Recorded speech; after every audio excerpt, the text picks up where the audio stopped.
அனைவருக்கும் இனிய பொங்கல் திருநாள் நல்வாழ்த்துக்கள். தமிழர் போற்றும் நன்னாள், உழவர் போற்றும் பொன்னாள் என்று போற்றப்படும் பொங்கல் திருநாள் தமிழர்கள் கொண்டாடும் ஓர் அறுவடை பண்டிகையாகும். பொங்கல் திருநாள் 4 நாட்கள் கொண்டாடப்படுகிறது. முதல் நாள் போகி பண்டிகை, 2வது நாள் பொங்கல், 3வது நாள் மாட்டுப்பொங்கல், 4ஆம் நாள் காணும் பொங்கல் என்பனவாகும்.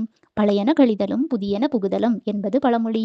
வீட்டிலுள்ள பழைய பொருட்களை நீக்கி தூய்மைப்படுத்துவது போகி பண்டிகையாகும். தை பிறந்தால் வழி பிறக்கும் என்பதற்கேற்ப கொண்டாடும் திருநாளே பொங்கல் திருநாள் ஆகும். தை மாதம் முதல் நாள் பொங்கல் திருநாள் கொண்டாடப்படுகிறது.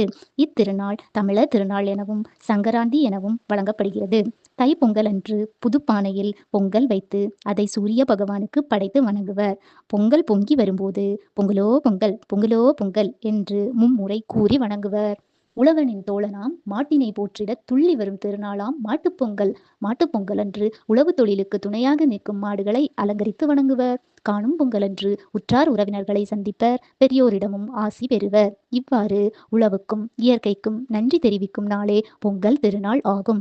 பொங்கல் வருது கொண்டாடலாம் வாங்க, உழைக்கும் அந்த உழவர்க்கெல்லாம் நன்றி சொல்வோம் வாங்க. ஒளி கொடுக்கும் சூரியனும் நமக்கு தெய்வம் தாங்க, இயற்கைக்கு நன்றி சொல்லி கொண்டாடலாம் வாங்க. அனைவருக்கும் இனிய பொங்கல் திருநாள் நல்வாழ்த்துக்கள்.